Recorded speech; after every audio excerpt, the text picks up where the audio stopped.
ये कहानी एक छोटे से शहर की, जहाँ कुछ लोग एक सपना लेकर निकले थे। एक ऐसा सपना जो आसान नहीं था, एक सपना जिसने उन्हें दिन रात एक कर दिया। ये लोग थे बामनपुरा के रहने वाले। उनका सपना था एक मिठाई की दुकान खोलने का, लेकिन राह आसान कहाँ होती है, कभी पैसों की कमी तो कभी अनुभव की। लेकिन फिर भी उन्होंने हार नहीं मानी। मेहनत, लगन और विश्वास से उन्होंने एक छोटी सी दुकान खोली। नाम रखा बीकानेर वाला। पहले दिन कोई ग्राहक नहीं आया, दूसरे दिन भी वही हाल। हिम्मत टूटने लगी थी। क्या उनका सपना सिर्फ सपना ही रह गया? लेकिन नहीं, उन्होंने फिर से कोशिश की, रात दिन एक कर दिया। धीरे धीरे लोग आने लगे। बीकानेर वाला का मिठाइयों का स्वाद फैलने लगा। लेकिन ये सिर्फ शुरुआत थी, आगे और भी मुश्किलें थी। क्या वे उन मुश्किलों को पार कर पाए? आखिरकार क्या हुआ उस छोटे से सपने का? कैसे उन्होंने बनाया एक छोटे से सपने से एक बड़ा नाम? आइए जानते हैं इस वीडियो में बीकानेर वाला की पूरी कहानी।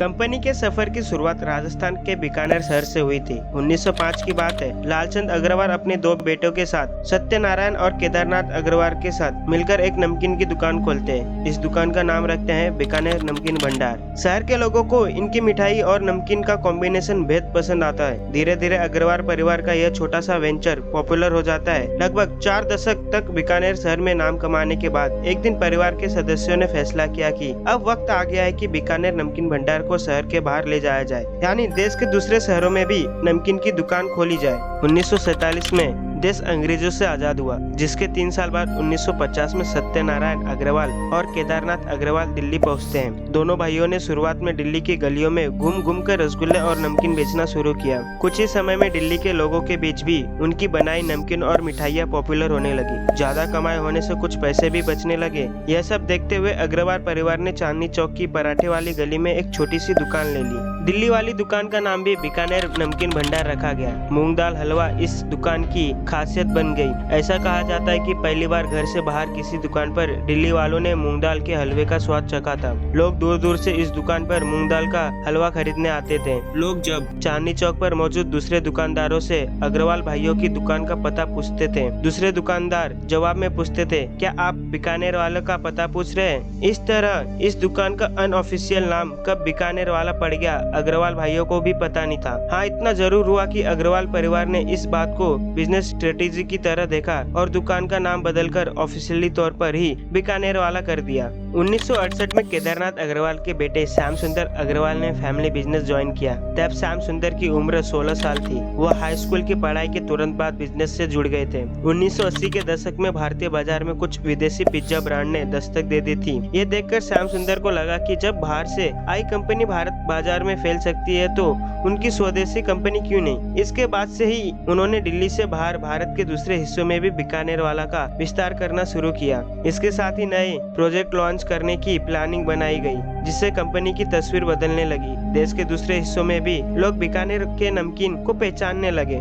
श्याम सुंदर की लीडरशिप में बीकानेर वाला ने अपने फैमिली रेस्टोरेंट बिजनेस से आगे बढ़ते हुए पैकेज नमकीन बेचने का निर्णय लेती है। 1988 में बीकानो पैकेज नमकीन ब्रांड की नींव रखी जाती है। इसका मकसद था हर छोटी बड़ी दुकानों के जरिए लोगों तक पहुंचना। इसके साथ समय आता है श्याम सुंदर के बेटे का फैमिली बिजनेस ज्वाइन करने का। सन 2000 में मनीष अग्रवाल बीकानेर वाला से जुड़ जाते हैं। उन्होंने कंपनी ज्वाइन करने के साथ ही सबसे पहले बीकानो को विदेशी मार्केट में एक्सपोर्ट करने के लिए लाइसेंस लिया और इसे दूसरे देशों में पहुंचाया। बीकानेर वाला Nepal, America, Canada, UAE, Qatar, New Zealand और सिंगापुर के मार्केटों में भी मौजूद है। इन देशों में 50 से ज्यादा आउटलेट है। भारत में 100 से ज्यादा आउटलेट है। कंपनी ने पिछले साल ही गुरुग्राम में अपना 150वां आउटलेट खोला है। 2022 के आंकड़ों के मुताबिक बीकानेर वाला की भारतीय अनऑर्गेनाइज्ड मार्केट में 6% की हिस्सेदारी है। भारतीयों के चाय प्रेम को देखते हुए बीकानेर वाला ने चाय की टपरी के लिए स्नैक्स की अलग कैटेगरी तैयार की है। टपरी टेल्स के नाम से तैयार इस कैटेगरी में 6 किस्म की नमकीन है, जिसे लोग चाय के साथ लेना पसंद करते हैं। इसमें सूजी रस्क,